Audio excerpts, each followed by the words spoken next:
있는 성도가 다시 한번 인사합니다. 하나님의 은혜와 사랑이 함께하길 축복합니다. 넌센스 퀴즈 5개를 준비했습니다. 다 맞추시는 분에게 하늘의 신령한 복이 임하기를. 넌센스입니다. 넌센스. 예를 들면 이런 겁니다. 첫 번째, 절벽에서 떨어지다가 나무에 걸려서 살아난 사람, 뭐라고 할까요? 덜 떨어진 사람. 네. 두 번째, 보내기 싫을 때 내는 것은, 보내기 싫을 때 내는 것은 가위나 주먹. 개미의 목구멍보다 작은 것은요? 개미의 목구멍보다 작은 것? 개미 먹이. 맞죠? 이거 맞는 얘기인데, 이거 논센스가 아닌데. 하나 더요. 김치만두가 김치에게 무슨 말을 했을까요? 김치만두가 김치에게 내 안에 너 있다 했다는 말. 하나 더 할까요? 그렇죠. 넌센스라는 것은 그렇습니다. 답이 없다는 거예요. 비상식적이라는 것이죠. 진리가 아니라는 거예요. 그러나 하나님의 말씀은 넌센스가 아닙니다.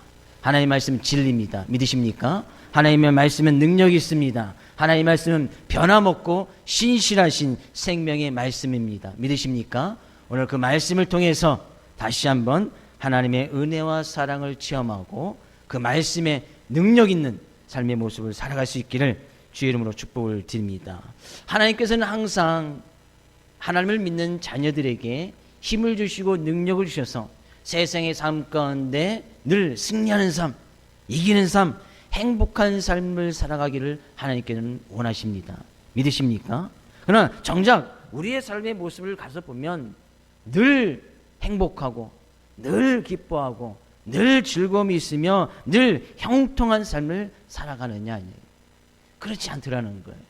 하나님께서는 그렇게 원하셔서 우리에게 말씀도 주시고 힘도 주시고 생명도 부으시고 오늘도 하나님을 예배할 수 있는 귀한 날을 허락해 주심에도 불구하고 우리의 삶의 모습은 늘 승리만 있는 것이 아니고 가다가 넘어지고 낙심하고 때로는 실패하고 그 모습 속에서 또 좌절하고 낭망하는 그런 모습이 계속 반복되어지더라는 거예요.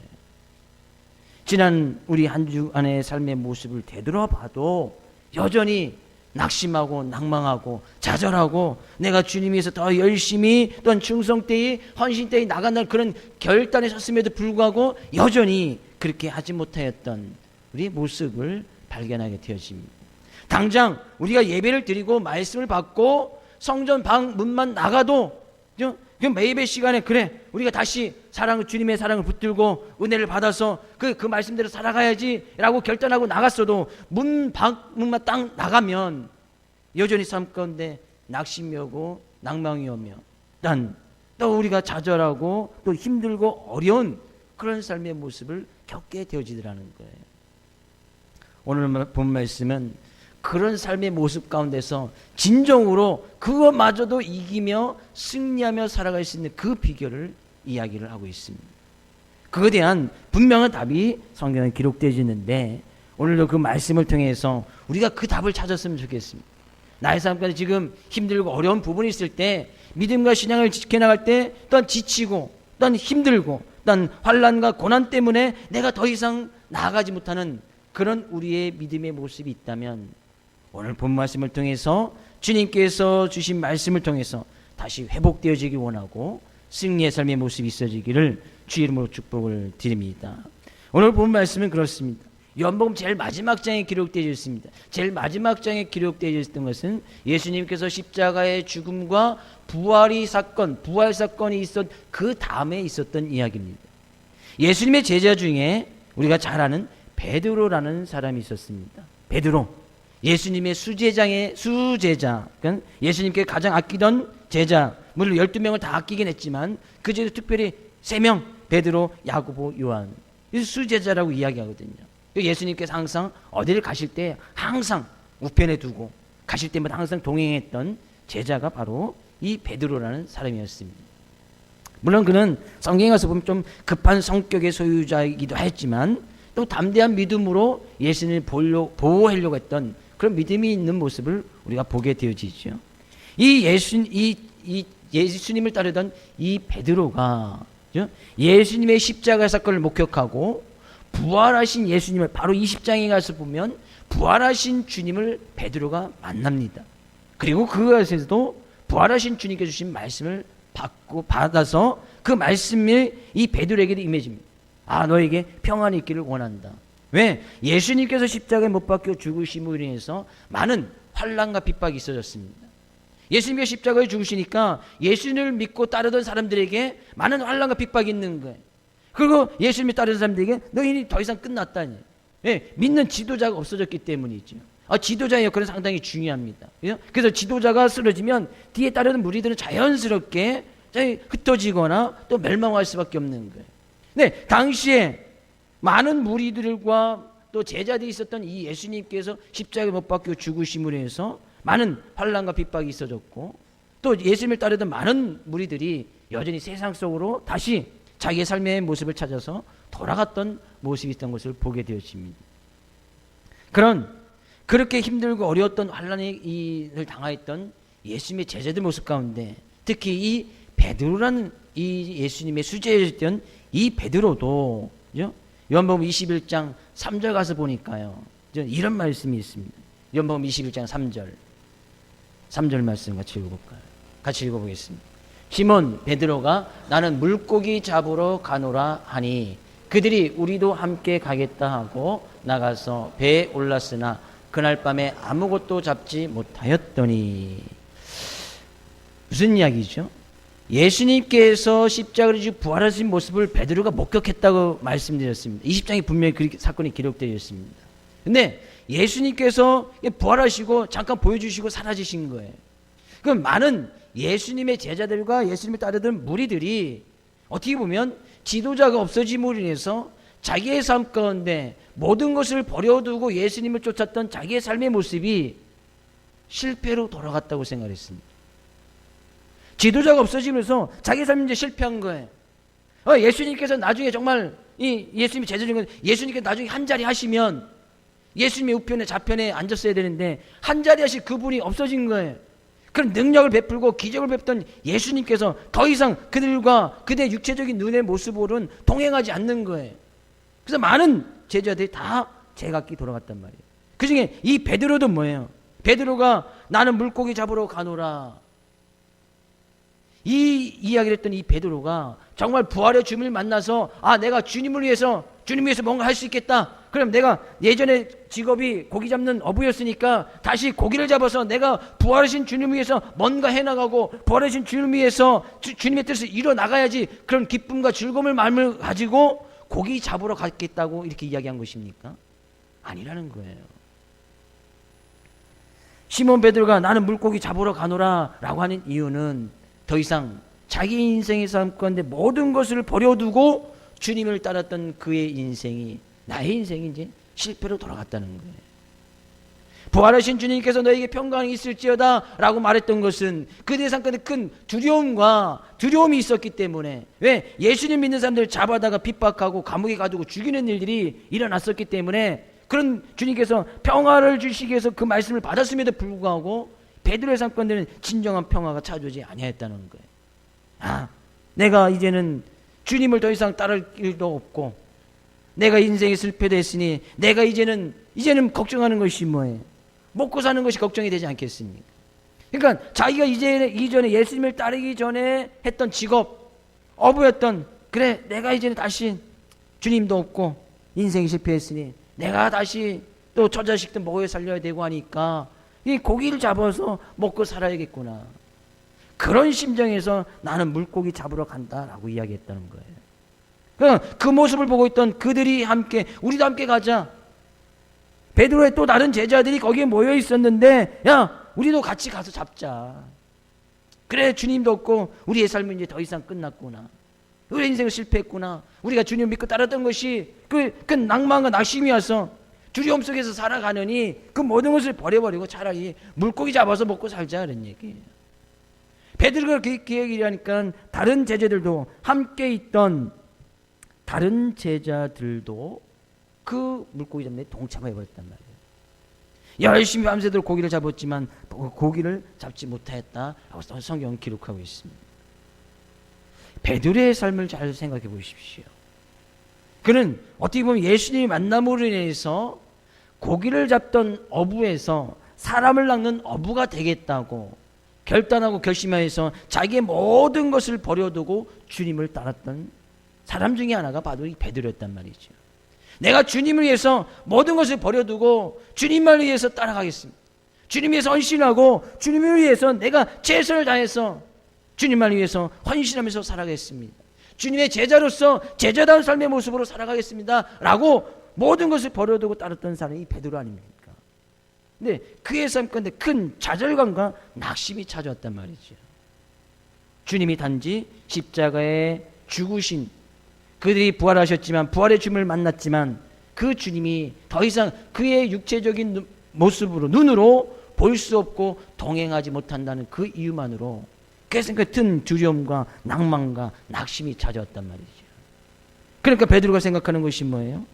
당장 주님 믿고 따를 때는 주님께서 막 때로는 기적을 베풀어 줘서 오부행이의 기적도 베풀어 주고 막 먹을 것도 하나님께 주님을 믿고 따를 때 조금 힘들고 어려운 것이 있었지만 그래도 부족함 없이 살았는데 주님이 없어지니까 그런 기적 어디 가서 먹고 살아야 될 그런 일이 전혀 없는 거예요.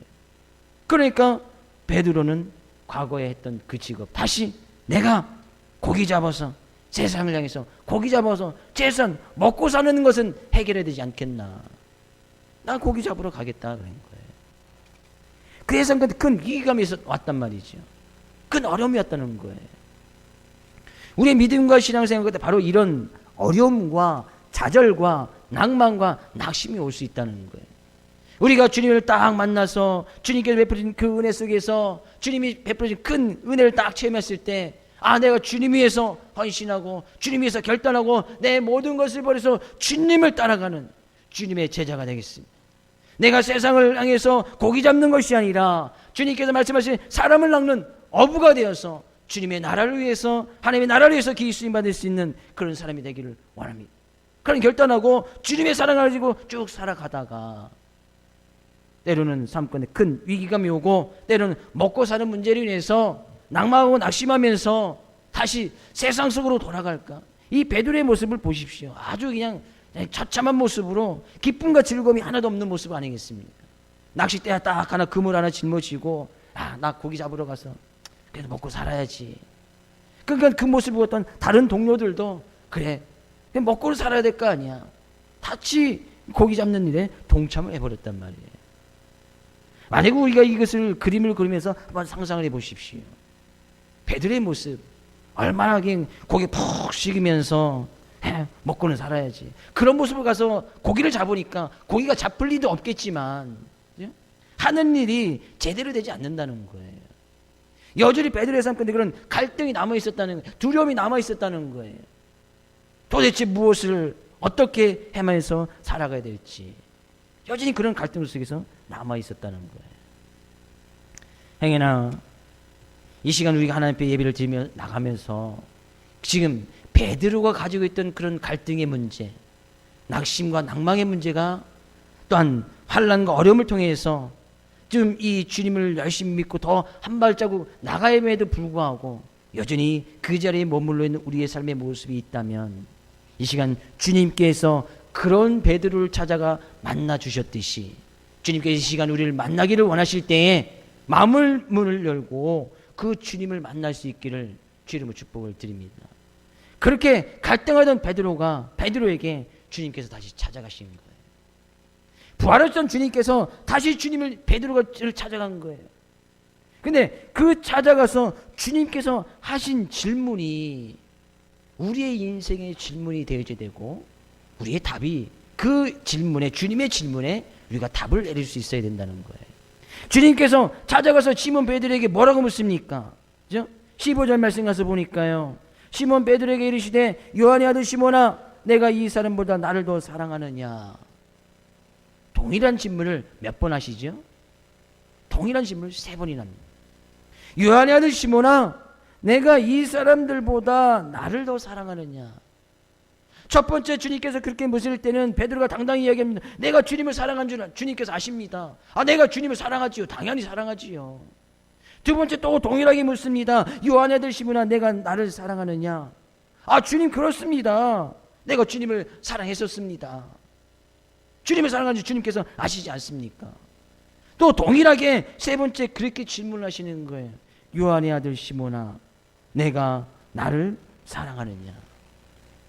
주님께서 세 번 동일하게 질문하시니까 베드로가 그때서야 이제 근심하여 말하는 거예요. 근심했다는 거예요. 그때서 정말 생각해 보였다는 거예요. 내가 정말 주님을 사랑하는가?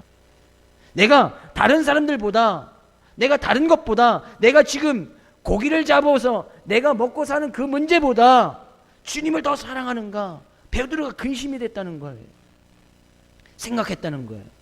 나의 삶 가운데 정말 주님을 사랑하면서 내가 지금 고기를 잡으러 가고 있는 것인지, 아니면 단지 내가 먹고 살기 위해서 고기를 잡으러 가고 있는 것인지, 그것이 생각이 됐다는 거예요. 근심이 됐다는 거예요. 근심하면서 그때 베드로가 얘기하는 거예요. 주님, 모든 것을 아시오매 내가 주님을 사랑하는 줄을 주님께서 아시나이다. 그것이 베드로가 주님이 하셨던 질문에 답을 내린 거예요.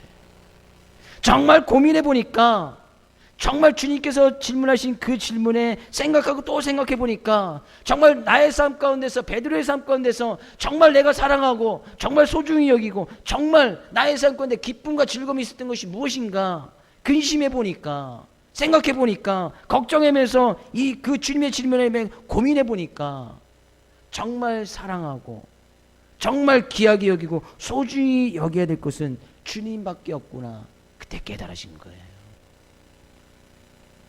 주님께서 이 시간에 우리에게도 동일하게 말씀하고 있습니다. 사랑하는 아무개 성도여, 내가 이 사람들보다, 이 세상의 그 어떤 것보다 나를 더 사랑하느냐? 낭망하고 낙심됐을 때에, 지쳐있을 때, 힘들어할 때에, 내 결단이 흐려졌을 때에, 내가 주님의 말씀에서 한 발자국 더 헌신하고 나가될 때에 주님께서 원하시는 질문은, 우리의 인생 가운데 지금 좌절해서 낭망하고 낙심했을 때 그 주님께서 원하시는 질문은 바로 이런 질문이라는 거예요. 내가 그것들보다, 내가 지금 낭망하고 낙심하는 문제보다, 힘들어하는 그 문제보다 주님을 더 사랑하느냐, 그런 얘기예요. 주님을 더 사랑하느냐. 더 사랑한다는 것은 뭐예요? 우선순위가 주님께 있느냐, 그런 얘기예요. 주님을 사랑하는 것이 더 우선순위가 있느냐, 그런 얘기예요. 예수님께서 베드로에게 고기 잡지 말라는 것이 아닙니다. 지금 먹고 살아야 되니까 고기 잡아야 되지요. 그래야 그것도 팔아서 처자식 먹어 살릴 거 아니에요. 예수님께서 그거 하지 말라는 것이 아니에요. 고기 잡는 것보다 주님을 더 사랑하느냐, 그런 얘기예요. 먹고 사는 문제, 그것 때문에 지금 낭망하고 낙심하고 있는데 그 문제보다 주님을 더 사랑하느냐, 그런 얘기예요. 그럼 지금 우리가 당하고 있는 문제들 있지 않습니까? 어려운 문제가 있지 않습니까?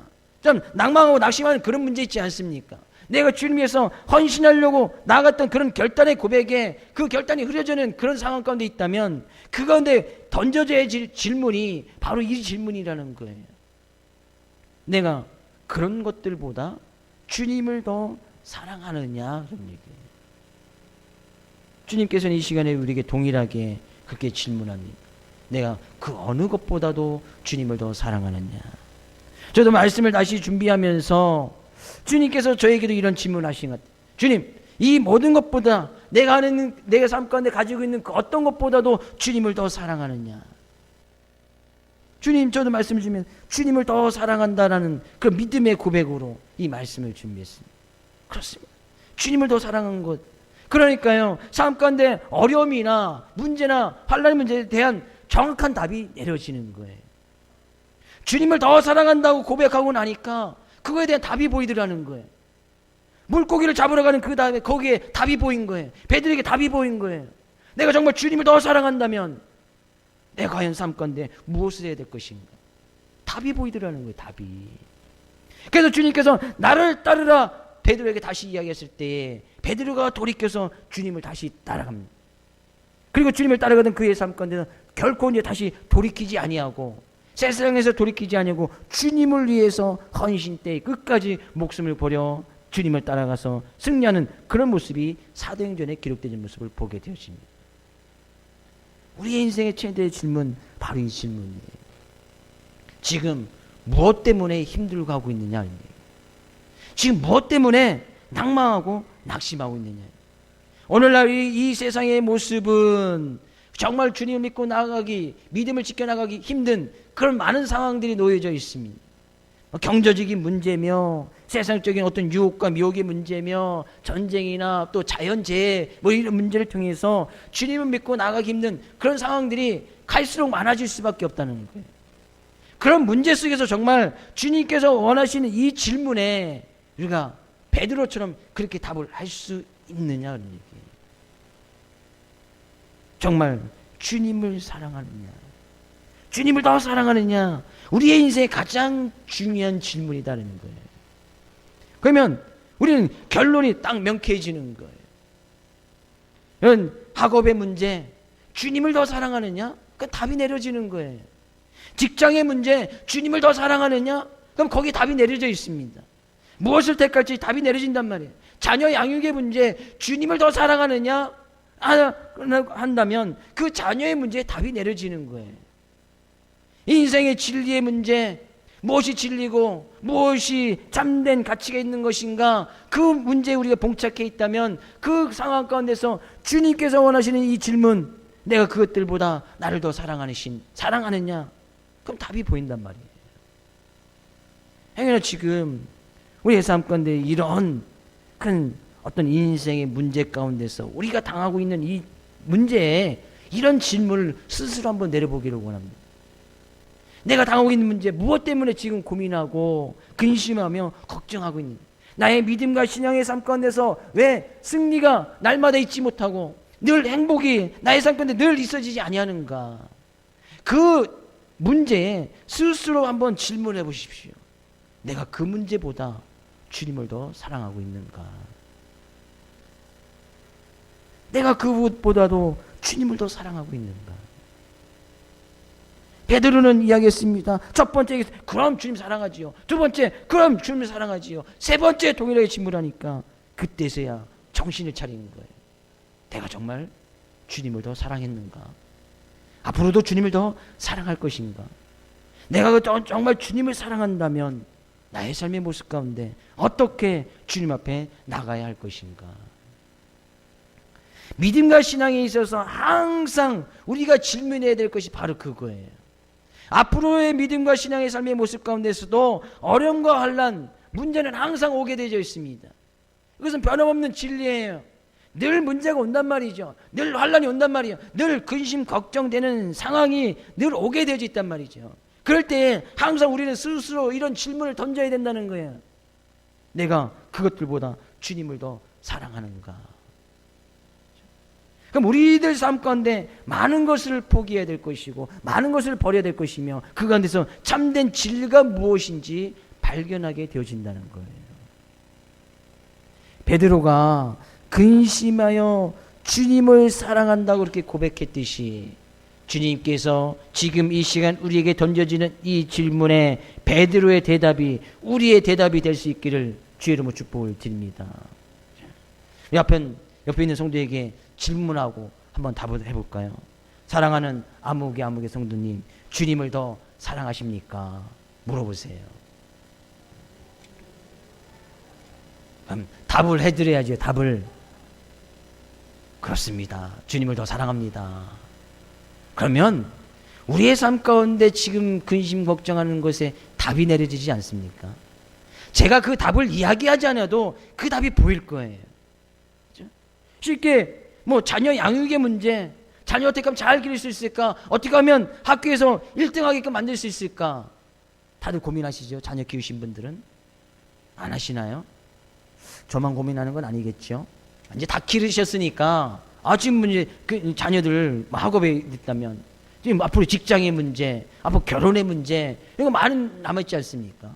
근데 그때 주님을 더 사랑하는가? 내가 그 자녀가 당하는 지금 학업의 문제보다도 주님을 더 사랑하는가? 라고 거기에 질문을 딱 던진다면 자녀를 어떻게 양육시키고 어떤 직장을 갖게 할 것이고 어떻게 결혼을 시켜야 될 것인지 딱 답이 보인단 말이죠. 제가 답을 이야기하지 않아도. 그렇죠? 그래도 답이 안 보이십니까? 그래도 답이 안 보이신 분은 개인적으로 찾아오면 제가 답을 일러드리겠습니다. 답이 딱 보일 수밖에 없는 거예요. 그래? 그럼 주일날 예배 드려야지. 주님을 더 사랑한다면 주일날 학교에서 오라고 해도 주일날 예배 드리는 것이 답이지. 주일날 학교 오라고 해도 너 학교 가면 안 돼. 선생님한테 내가 얘기할 테니까 너 교회 가서 예배 드려. 이게 답이지 않겠습니까? 결혼의 문제도 마찬가지예요. 쉽게 아무나 만나서 결혼시키지 않습니다. 아무나 만나서 결혼시켜야 되고 이 자녀들을 그냥 내버려두지 않는 거예요. 결혼시키는 것까지는 부모님이 책임져야 되는 거니까. 부모님의 권한은 자녀들이 결혼시키는 것까지예요. 그렇죠? 그 위에는 결혼한 가정이 이제 알아서 하는 거고, 물론 뭐 조언이나 권면 정도 할 수 있겠지만 최종 결정은 이제 그쪽에서 하는 거니까. 결혼시키는 것까지, 남편을 구해주는 것, 아내를 구해주는 것까지는 부모님이 관여할 수 있단 말이죠. 부모님의 권한이에요, 그건. 네, 그때 딱 답이 보이는 거예요. 베드로가 근심하여서 잘 신중해서 답을 했단 말이죠. 내가 주님을 더 사랑합니다. 내가 주님을 더 사랑합니다. 그렇게 고백하고 나니까 예수님께서 이야기하시는 거예요. 18절 가서 보니까 18절 말씀. 내가 진실로 진실로 내게 이르노니 내가 젊어서는 스스로 띠띠고 원하는 곳으로 다녔거니와 늙어서는 내 팔을 벌리리니 남이 내게 띠띠우고 원하지 않은 곳으로 데려가리라. 19절. 이 말씀을 하시면 베드로가 어떠한 죽음으로 하나님께 영광을 돌릴 것을 가리키심이러라. 이 말씀을 하시고 베드로에게 이르시되 나를 따르라 하시니. 뭐예요? 네가 젊었을 때는 스스로 띠띠고 원하는 곳으로 다녔거니와 네가 나를 만나기 전에는 네가 원하는 대로 그냥 다 하고 싶은 대로 다 하면서 살아가지 않았느냐. 지금도 네가 하고 싶은 대로 살려고 가지고 있지 않느냐는 얘기. 고기 잡아서 먹고 사는 문제 그거 해결하려고 하지 않느냐는 얘기죠. 그러나 이후로는 네가 늙어서는 다시 주님께서 말씀을 거신 그 이후에는 내 팔을 벌리리니 남이 누가 와서 네가 원하지 않지만 내 팔을 벌려서 내게 띠띠우고 원하지 아니하는 곳으로 데려가리라. 그들이 베드로가 원하지 않는 삶의 모습으로 다른 사람들이 베드로를 끌고 갈 것이라는 거예요. 그것은 베드로가 어떠한 죽음을 당해야 될지 예수님께서 베드로에게 이야기한 거예요. 어떤 죽음을 당합니까? 베드로는 실제로 예수님께서 십자가에 못 박혀 죽였듯이 베드로도 십자가에 못 박혀 죽는데 자기는 예수님께서 십자가에 못 박혀 이렇게 죽으신 것이 그 예수님을 따라갈 수 없어서 자기는 거꾸로 못 박아달라고. 이게 기독교 문헌에 실제로 나오는 이야기입니다. 그래서 베드로는 죽을 때 거꾸로 못 박아달라고 해서 머리가 땅으로 가고 그래서 십자가에 이렇게 거꾸로 못 박혀서 죽임을 당합니다. 자기가 원하지 않는 죽음으로 그렇게 하나님께 영광을 돌렸다. 그래서 결국에 너는 앞으로 나를 따르다가 주의 말씀을 지켜 행하다가 제자다운 삶을 살아가다가 너 그렇게 죽을 거야. 그게 죽음으로서도 하나님께 영광을 돌릴 수 있을 거야. 네가 원하지 않지만 그런 죽음을 당할 거야, 그런 얘기예요. 그리고 나를 따르라 이야기했단 말이죠. 다시 한번 베드로가 어떠한 삶을 살아갈 것인지 그에게 분명히 이야기한 거예요. 베드로가 예수님께서 베드로를 처음 만났을 때 너 고기 잡는 어부가 되지 말고 사람을 낚는 어부가 되라 그렇게 말씀해 주셨지 않습니까? 그 사람을 낚는 어부가 되다가 네가 원하지 않지만 남들이 와서 너를 끌고 가서 그 죽음을 당하게 될 것이고 원하지 않는 죽음을 당한다는 거예요. 그러면 그 죽음으로 말미암아도 하나님께 영광을 돌리게 될 것이다. 다시 한번 베드로가 해야 될 일을 그에게 딱 보여주고 있는 거예요. 그러니까요, 베드로가 돌이켜서 그 주님을 따르겠다고 고백을 하는 거예요. 그렇게 고백하고 난 그 이후에는 그가 정말로 십자가에 거꾸로 못 박혀 죽기까지 그는 다시 낭망하거나 낙심하거나 결코 좌절하는 삶을 살지 않습니다. 감옥에 들어가도 담대하게 그 감옥을 맞이하는 거예요. 삶 가운데 큰 위기감이 와도 그는 낭망하거나 낙심하지 아니하고 주님께서 원하시는 그의 삶의 모습을 따라가더라는 거예요. 우리가 정말 주님을 더 사랑한다고 고백을 하면 주님께서는 우리에게 다시 말씀을 주시는 거예요. 너 하나님의 자녀 맞지? 자녀면 어떻게 살아가야 되느냐? 하나님의 자녀면 주님의 제자 맞지? 주님을 따르는 제자 맞지? 그럼 주님의 제자가 되어진다면 그 제자는 어떻게 살아가야 되느냐? 제자는 우리가 원하는 삶을 살아가는 것이 아니에요. 내가 하고 싶은 대로 내가 하고 싶은 것만 하면서 살아가는 것이 주님의 제자가 아니라는 거예요. 그 죽음마저도, 내가 죽는 것마저도 내가 편안히 죽고 싶지만 주님께서는 그렇게 내버려 두지 않는 거예요. 그것은 우리의 삶의 모습이 아니니까. 주님의 제자는 주님이 원하시는 삶의 모습을 살아가는 거예요. 주님을 따라가는 거예요. 주님이 지신 그 십자가를 지고 그 십자가를 나도 지고 따라가는 거예요. 결코 쉬운 일이 아니겠지. 이것은 다시 말하면 이것은 성경적인 말로 이것은 우리에게 주신 사명이라고 이야기하는 거예요. 우리의 죽음마저까지도 주님께 맡기면서 내가 해야 될 그 일, 그것이 바로 사명인 거예요. 그것이 사명이라고 하는 거예요. 나의 삶의 모든 것을 들여서 내 죽음까지도 주님께 맡기면서 내가 감당해야 될 그 일 있잖아요. 예수님께서는 베드로에게 다시 그것을 이야기하고 있는 거예요. 너 죽어도 죽는 문제까지 하나님께 영광을 돌려야 되는데 나를 따라와. 주님을 따른다는 것은 우리의 삶의 모든 부분에서 주님을 인정하고 주의 말씀 안에 거하는 것을 이야기합니다. 내가 걸어가는 그 길이 항상 주님이 따라갔던 그 길이 되어야 될 것이고, 나의 인생의 모든 문제의 답이 주님이 되어야 될 것이고, 나의 삶권의 힘과 능력과 지혜와 지식의 모든 것을 주시는 분이 주님이라는 것을 늘 고백하면서 살아가는 것, 이것이 주님을 따르는 거예요. 우리는 그런 주님을 따라가다가 지금 낭망하고 낙심하면서 베드로처럼 좌절한 모습이 있지 않습니까? 주님을 여전히 따라가고 또한 주님을 사랑한다고 고백하지만 당장 세상에 딱 내어나가면 주님을 더 사랑하기보다는 먹고 사는 문제, 나의 삶 가운데 세상의 어떤 유혹과 미혹 속에서 그것 때문에 또 갈등하면서 더 나가야 되지만 나가지 못하는 그런 문제들이 수두룩하게 있지 않습니까? 당장 우리가 지금 주일 예배를 드리고 나가서 성전 문 밖만 나간다 할지라도 그런 문제들이 무수하게 우리를 기다리고 있단 말이죠. 우리가 예배를 딱 드리고 나간다면 세상의 모든 환경이 싹 바뀌어집니까? 나의 삶 가운데서 늘 승리가 있고 기쁨이 있을 때로 내 주변의 모든 환경들이 한순간에 싹 바뀌어집니까? 그렇지 않습니다. 여전히 남편은 그대로 있고 아내는 그대로 있고 자녀는 그대로 있고 삶 가운데 문제는 여전히 그대로 남아 있습니다. 물론 하나님의 특별하신 은혜로 물론 그런 상황이 바뀔 수도 있겠지요. 그러나 여전히 그런 문제는 그대로 남아 있다는 거예요. 그러나 주님을 따르면 그 가운데서 길이 보이는 거예요. 그 가운데서 답이 보인단 말이죠. 그 가운데서 승리할 수 있는 비결을 찾게 되어진다는 거예요. 저는 주님께서 베드로의 삶의 모습을 통해서 주님을 따르라 말씀하시면서 그의 죽음까지도 하나님께 영광을 돌리라 말씀하셨음에 저도 우리 모든 사랑하는 성도님들이 죽을 때까지 행여나 죽으면서까지도 하나님께 영광을 돌리며 살아나갈 수 있는 귀한 하나님의 자녀들, 하나님의 사명을 맡은 귀한 분들 될 수 있기를 주의 이름으로 축복을 드립니다.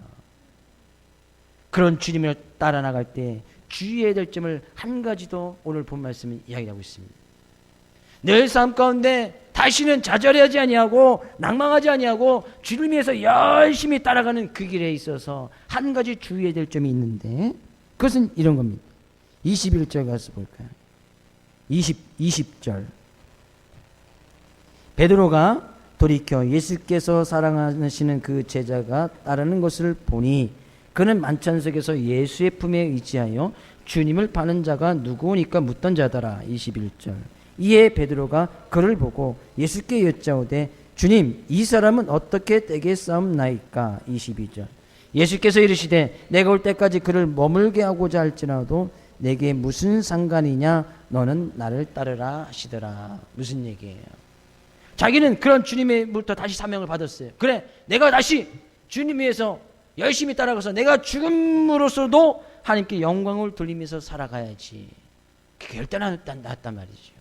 근데 옆에를 딱 보니까 주님께서 특별히 사랑했던 제자, 이 제자는 여기서 이제 이 만찬하실 때 만찬석에서 예수의 품에 의지하여서 주님을 파는 자가 누굽니까? 묻던 자, 요한복음을 썼던 예수님의 특별한 사랑을 입었던 사람 가운데 하나 있던 요한을 이야기합니다. 예수님의 제자 요한. 주님, 그럼 저는 그런 사명을 받아서 내가 십자가에 못 박혀 죽고 내가 원하지 않는 삶, 주님이 원하는 삶, 그 십자가의 삶을 살아갈 텐데 거기를 따라서 내가 결단한 건데 옆에 딱 주님이 또 다른 제자 요한을 보니까 그럼 쟤는 어떻게 되겠습니까? 그런 얘기예요. 그럼 요한은 어떤 삶을 살겠습니까? 쟤도 나와 동일하게 주님을 믿고 따르다가 십자가에 못 박혀 거꾸로 못 박혀 죽는 그런 삶을 살도록 해야 될 것이 아니겠습니까? 라고 그런 질문이에요. 왜 나만 주님을 믿고 따르다가 내가 원하지 않는 삶을 살고 원하지 않는 죽음을 당해야 됩니까? 쟤도 예수님께서 특별히 사랑했던 요한도 또 다른 야고보도 그런 삶을 살아야 되지 않겠습니까? 라고 주님께 질문했단 말이죠. 근데 주님께서 대답하시는 거예요. 야, 그건 네가 상관할 바가 아니야. 그건 네게 무슨 상관이냐? 너는 요한이 어떤 삶을 살아가든지 간에 그건 네가 상관할 바가 아니야. 너는 그냥 나를 따르라 라고 이야기했단 말이죠. 무슨 이야기예요? 우리가 주님 위해서 열심히 헌신하고 주님을 막 따라가다 보면 주변에 사람이 보입니다. 다른 성도들이 보입니다. 나는 열심히 헌신하고 열심히 봉사하고 주님 위해서 열심히 달려가는데 내 주변의 사람들이 보니까 나보다 좀 덜 달리는 것 같아. 나는 열심히 뛰고 있는데 옆에 사람이 걸어가는 것 같아. 나는 주님 위해서 헌신하고 내가 가진 것을 다 드리고 나의 생명까지 드리면서 내가 원하지 않는 삶을 살아가는 것 같은데 옆에 있는 성도들을 보고 다른 사람을 보니까 자기는 자기 할 거 다 하면서 편하게 헌신도 안 하고 봉사도 안 하고 편하게 삶을 살아가는 것 같아. 그럼 주님, 저 성도는 왜 저렇게 살아갑니까? 나는 이렇게 살아가라고 말씀해놓고 저 사람은 왜 저렇게 살아갑니까? 왜 저 성도는 저렇게 살아갑니까? 그런 것 때문에 또 낭망하고 낙심할 수도 있다는 거예요. 그때 주님께서 이야기하는 겁니다. 요한의 삶은 요한의 삶이고 베드로 너의 삶은 너의 삶인 거야. 하나님께서 베드로 너를 통해서 원하시는 삶의 모습이 있고 요한을 통해서 원하시는 삶의 모습이 있다는 거예요. 그것을 어떤 기대하거나 그거에 대해서 어떤 이 기대감을 갖거나 그들에게 강요하지 말고 각자 맡은 바 은사와 사명이 다 다르기 때문에 그들은 그들을 통해서 하나님께서 원하시는 삶의 모습이기 때문에 우리는 묵묵히 내가 맡은 그 일을 가지고 그 사명을 가지고 열심히 주님을 따라가라 그런 얘기죠. 주님을 따라가는 데 있어서 정말 주의할 부분 하나가 바로 이 부분이에요. 내가 열심히 헌신하면 다른 사람도 그렇게 해주기를 기대하거든요. 내가 열심히 주일 성수하고 열심히 새벽 예배하면 다른 사람들도 그렇게 해주기를 기대하거든요. 다른 사람이 열심히 한다고 나는 하지 말아라 뭐 그런 이야기는 아닙니다. 내가 열심히 헌신하고 봉사하면 다른 성도들 다 그렇게 해주기를 기대하고 소망합니다. 저도 그렇게 기대하고 소망합니다. 모든 성도들이 다 새벽 예배에 나오길 기대하고 모든 성도들이 다 금요일에 나와서 같이 기도하기를 또 기대하고 모든 성도들이 다 좀 이 전도하고 생명을 얻어나가는데 힘써 나갈 수 있는 그런 성도들이 되게 다 기대하고 소망합니다. 그렇게 기도합니다. 그래야 하나님 앞에 우리가 온전히 나가서 하나님께서 원하시는 그런 상급을 받을 뿐만 아니라 하나님께서 원하시는 삶의 모습 큰 은혜를 받아 누릴 것이 아니냐는 얘기죠. 네, 예수님께서는 그들의 인생 그들의 인생이에요. 요한의 인생, 베드로의 인생, 옆에 있는 성도의 인생, 나의 인생이 다르다는 얘기예요. 주님께서 하시는 것은 물론 요한도 순교를 합니다. 그죠? 요한도 순교를 해요. 그러면 이 성경 가운데서 요한도 순교를 마지막에 이제 감옥에 가서 순교를 하는데 그죠? 하나님께서는 그 또 다른 모습으로 요한을 통해서 받으시는 삶의 모습이 분명히 있었다는 거예요. 그러면 우리의 삶 가운데서 정말 주님을 믿고 따른 그의 삶 가운데 늘 승리하기 위해서는 우리가 주님을 따라가는 그 모습 속에서 주님이 지금 그 십자가만을 바라보고 주님만을 바라보고 나가야지 자꾸 눈길을 돌려서 옆에 성도를 보고 옆에 것을 보게 되어지면 우리 또 낙심하고 좌절할 수 있다는 거예요. 정말 주의해야 될 것이 저 중에 하나가 바로 그런 문제라는 거예요. 저는요, 이 본 말씀을 통해서 베드로 예수님께서 다시 낙망하고 낙심하여 베드로를 찾아가서 만나주신 주님께서 이 시간도 여러분과 저를 만나줄 수 있기를 주님으로 축복을 드립니다. 그런 주님께서 이 시간 질문합니다. 내가 지금 우리가 당하고 있는 그 어떤 어려운 문제, 낙망하고 낙심하는 문제, 불평, 불만의 문제, 그 문제보다 주님을 더 사랑하는가? 그럴 때 우리의 대답은 주님, 내가 주님을 더 사랑합니다. 그런 대답 속에서 주님께서 다시 말씀하여 주십니다. 그러면 주님께서 맡기신 그 인생의 길, 우리에게 맡긴 그 사명의 길을 분명히 걸어가라는 거예요. 걸어갈 때 다른 거 보지 말고 주님께서 말씀하셨으니까 주님만 보고 가라는 거예요. 그럴 때 다시는 낙심하지 아니하고 낭망하지 아니하고 늘 삶 가운데 승리만이 있게 되어진다는 거예요. 올 한해 우리 표대를 향해서 열심히 달려가지 않겠습니까? 다른 것에 늘길 필요가 없다는 거예요. 다른 게 늘길 시간도 없다는 거예요.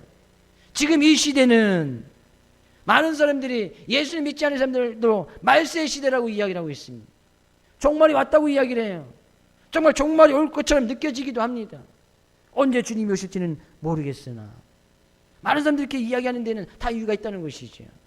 그런 세상 가운데 우리가 과연 무엇을 우선순위에 두고 살아가야 될 것인가? 무엇을 삶 가운데 가장 우선순위에 두고 살아가게 될 것인가? 한 주간의 모습을 살아갈 때에 이런 우선순위의 결정을 내려야 될 많은 문제들이 삶 가운데 부딪히게 될 것입니다. 말씀을 듣고 나가면 반드시 그 말씀을 실천할 수 있는 그런 상황이나 문제들이 온단 말이죠. 당장 성전문 밖을 나가면 그런 문제가 딱 온단 말이죠. 그럴 때 우리는 스스로 질문할 수 있어야 되고 주님 앞에 스스로 이런 고백을 드릴 수 있을 때에 답이 보이게 되어진다는 거예요. 한 주간 이 주님께서 베드로를 찾아와서 말씀하셨던 그 질문에 답을 내려서 한 주간도 세상의 그 어떤 유혹과 미혹 속에서도 주님을 더 사랑한다는 믿음의 고백으로 말미암아 잠깐 늘 승리가 있어지기 원하고 기쁨이 있어지기 원하고 행복한 삶의 모습이 있어지기를 주의 이름으로 축복을 드립니다.